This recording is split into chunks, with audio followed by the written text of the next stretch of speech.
Assalamualaikum warahmatullahi wabarakatuh.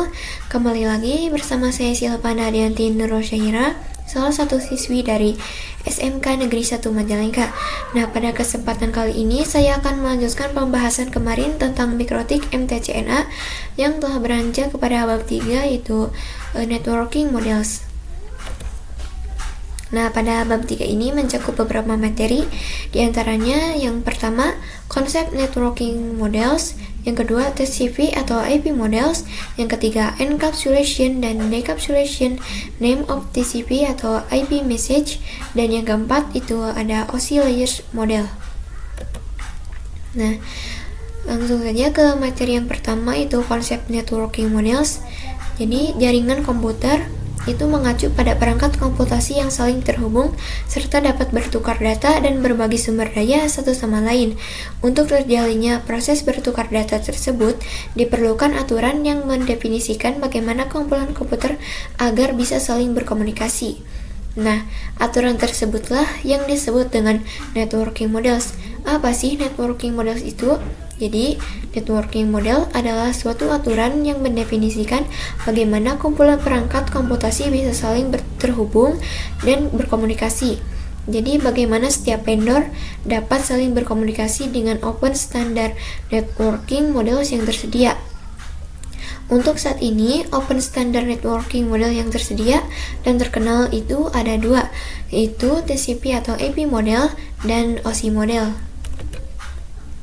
Nah, di sini ada fungsi atau peran networking models.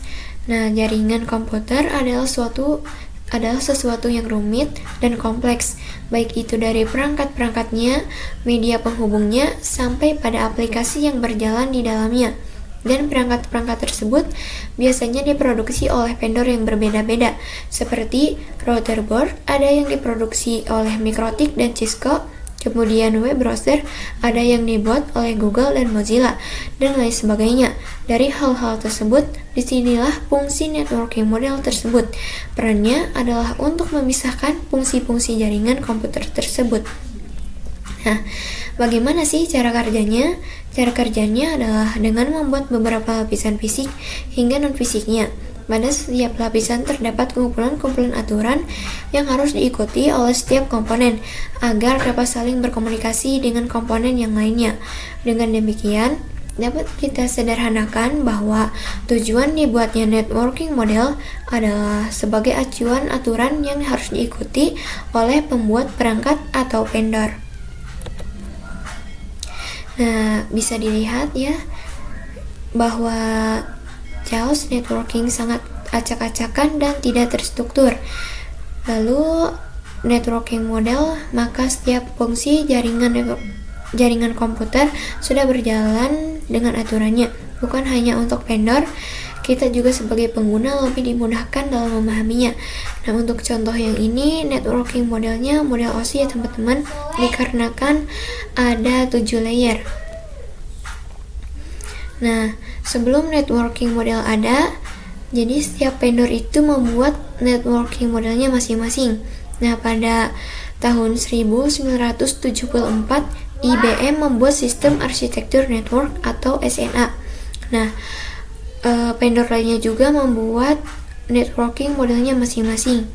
Nah, setelah ada networking models, setiap vendor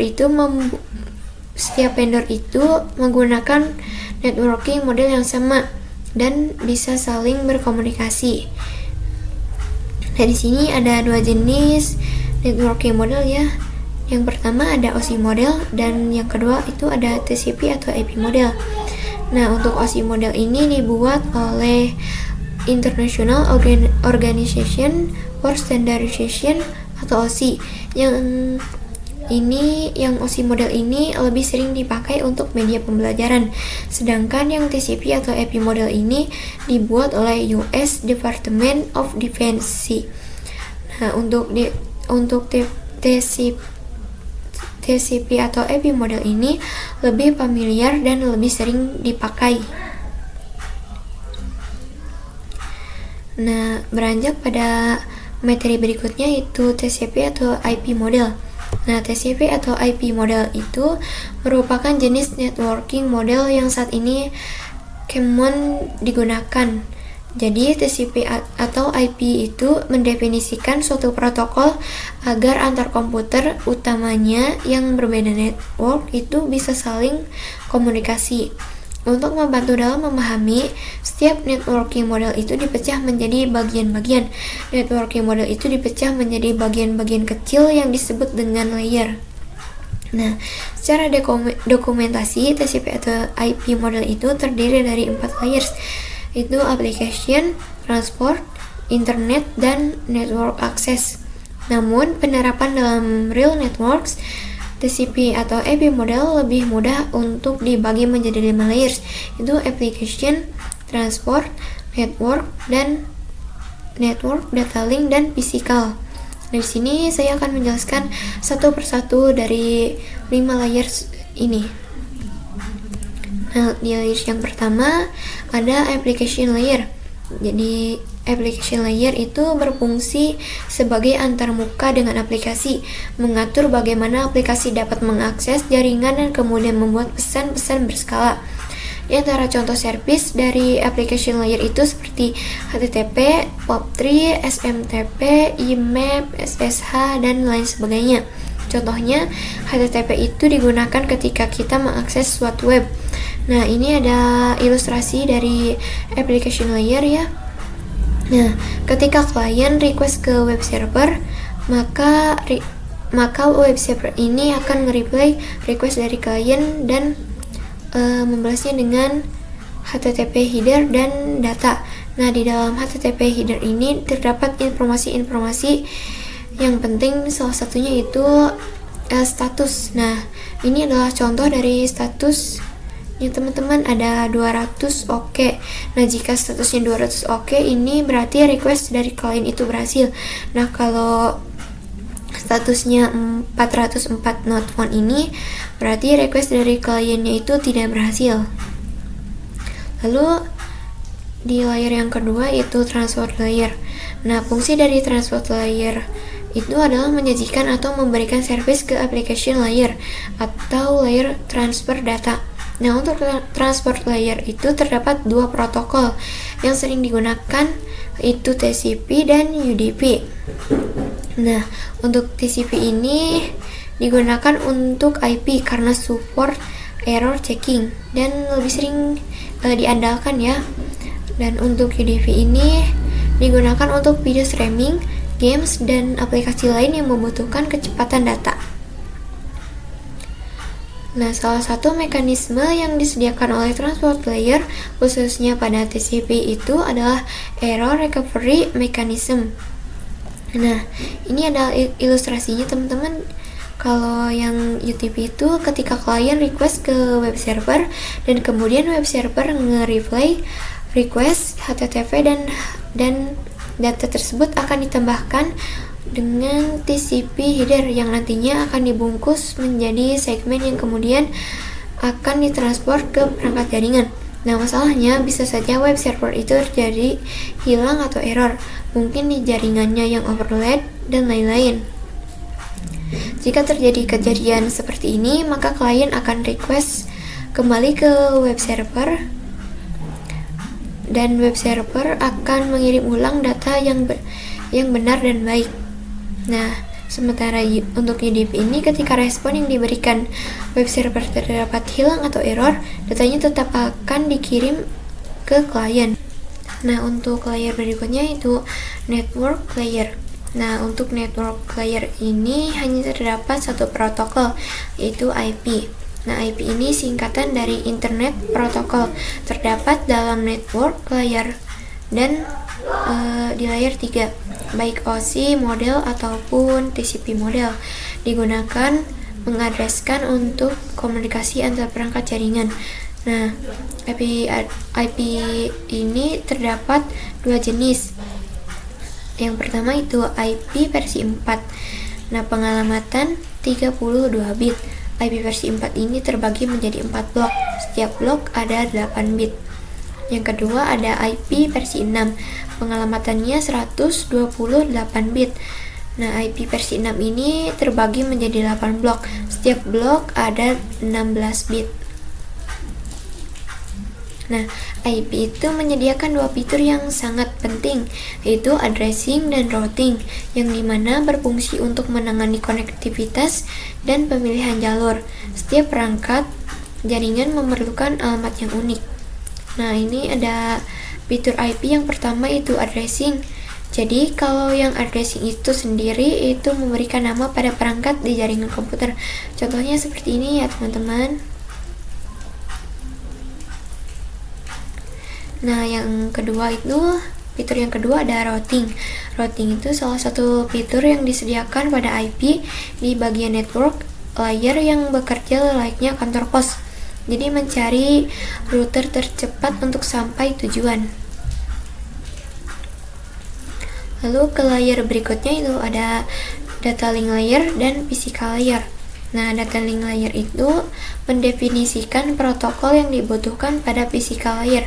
Nah, apa sih physical layer itu? Physical layer itu mendefinisikan cabling pada suatu jaringan komputer atau mendefinisikan secara fisik apa yang digunakan untuk menghubungkan antar device. Nah, salah satu fitur pada data link layer ialah PCS atau Frame Check Sequence, yaitu error detection mechanism, hanya mendeteksi error tanpa recovery. Nah, addressing yang digunakan pada data link layer adalah MAC address. Nah, ini ada materi berikutnya itu encapsulation dan decapsulation name of TCP atau IP message.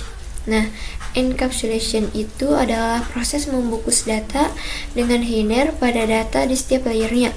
Adapun decapsulation maka itu sebaliknya. Jadi kalau encapsulation ini membungkus, maka decapsulation ini membongkar. Nah, sini ada name of TCP atau IP message. Nah, yang pertama ini ada application layer yang disebutnya dengan data.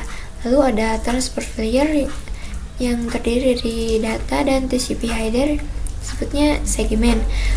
Lalu ada network layer yang terdiri dari data, TCP header, IP yang disebutnya itu IP paket. Lalu yang terakhir ada data link yang terdiri dari data, TCP header, IP, data link header, dan data link trailer yang disebut dengan frame. Lalu di sini ada materi terakhir itu OSI model. Nah, untuk saat ini model yang sering digunakan hanya TCP atau IP. Karena dari sisi lain perkembangan protokolnya atau modelnya TCP atau IP itu lebih dominan dibandingkan OSI. Namun, OSI layer biasa dipelajari karena mudah dipahami. Sebelum networking model ada, setiap vendor itu membuat atau memiliki networking modelnya masing-masing. Karena setiap vendor memiliki networking model yang berbeda-beda, maka komunikasi antar vendor itu sulit dilakukan. Jadi usaha untuk membangun suatu jaringan komputer itu sangat gede. Banyaknya vendor tadi itu bagaimana upaya agar tetap bisa berkomunikasi dengan baik antar vendor satu dengan vendor yang lainnya. Nah, oleh karena itu dibuatlah sebuah model atau sebuah standar atau spesifikasi minimum oleh ISO atau International Organization for Standardization pada tahun 1984, yaitu dengan nama OSI atau Open System Interconnection. Nah, atau bisa juga disebut OSI 7 layer karena layernya itu ada 7. Nah, ini OSI model layer. Terdapat 7 lapisan layer pada model OSI, yaitu yang pertama application layer, yang kedua presentation layer, yang ketiga station layer, yang keempat transport layer, yang kelima network layers, yang keenam data link layer, dan yang ketujuh dan terakhir itu ada physical layer. Nah, untuk layer yang pertama sampai yang keempat itu disebutnya lower layer. Nah, lower layer ini berkaitan dengan user interface, data formatting, dan communication session. Nah, untuk layer sisanya itu upper layer yang berkaitan dengan bagaimana data itu mengalir. Nah, ini ada perbandingan antara OSI model dan TCP model. Hanya 3 layer saja yang berbeda, nah sisanya itu sama teman-teman. Untuk OSI model itu pada bagian application-nya itu dibagi menjadi 3. Ada application, presentation, dan session. Nah, sementara TCP atau IP model itu nggak dipecah kayak OSI model. Nah, untuk ininya juga berbeda ya teman-teman antara OSI model dan TCP model. Sekian penjelasan dari saya hari ini. Mohon maaf jika ada kesalahan dan kekurangan. Wassalamualaikum warahmatullahi wabarakatuh.